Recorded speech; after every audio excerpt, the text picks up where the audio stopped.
So you're wondering if the VW Golf R MK8 is actually better than the MK7, or if it's just a flashy new suit over the same old bones. Let's be real. The MK7 set a high bar. But hey, I'm Tom from Car Justify, and I've been driving and wrenching on these cars long enough to know what matters and what's just marketing fluff. Now, first things first. Yeah, the MK8 looks sharper, no doubt about it. Sleeker headlights, way more aggressive styling, especially in that Lapis blue. But let's talk driving, because looks fade, torque doesn't. I've had both in the shop, and I've spent time behind the wheel of each. The MK8's got a bit more punch, 315 horsepower compared to 292 in the MK7. That's not just on paper either, you feel it. Mid-range pull is stronger, especially with that new torque vectoring rear diff. You can toss it into a corner and it just sticks. The MK7 was good, the MK8's borderline playful. That said, and here's where the honest part comes in, the MK8's new digital interior? It's not for everyone. I've got buddies who love the screen-heavy setup. But if you're like me and prefer a good old volume knob instead of swiping through menus while you're doing 70, yeah, that part's annoying. Volkswagen tried to go modern, but they overcooked it a little. Now the DSG, that's the dual-clutch automatic. It's butter smooth in both cars. But in the MK8, it feels just a tad quicker on downshifts. Kinda like it's reading your mind. Still, if you're lucky enough to find a manual MK7, that thing is a driver's dream. Manual's gone for the MK8 in the States, so big sad there.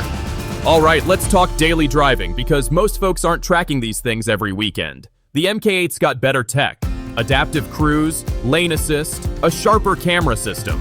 If you're into that stuff, it's a win. But if you just want raw, connected driving, the MK7 might actually feel more alive, less filtered, you know?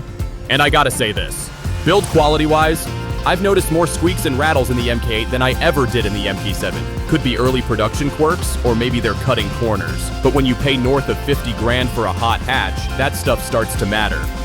Fuel economy? Pretty much the same. Maintenance? Also similar. Just your basic synthetic oil every 5,000 to 7,000 miles, check the Haldex fluid, watch those coil packs after 60K, nothing scary. Oh, and the MK8's got some trick electronic stuff under the hood, so you'll want to be a bit more careful if you're tuning it. Now, speaking of tuning, the MK7's been around longer, so the aftermarket is massive. You can flash that thing with a Stage 1 tune, and suddenly it's keeping up with stuff twice the price. The MK8's catching up, but it's still got a ways to go. And with the new ECU lockouts Volkswagen's putting in, let's just say your tuner better know what they're doing. Bottom line, if you want the latest tech, sharper handling, and you're cool with the touchy screens, the MK8's a solid upgrade.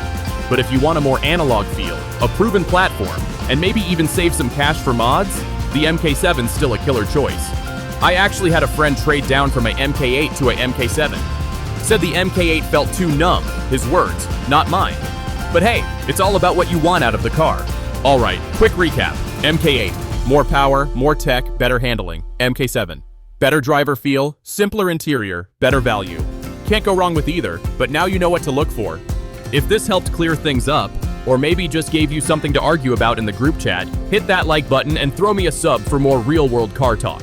And hey, drop a comment. Let me know which one you take home. Catch you next time. I'm Tom. This is Car Justified. Keep it running smooth.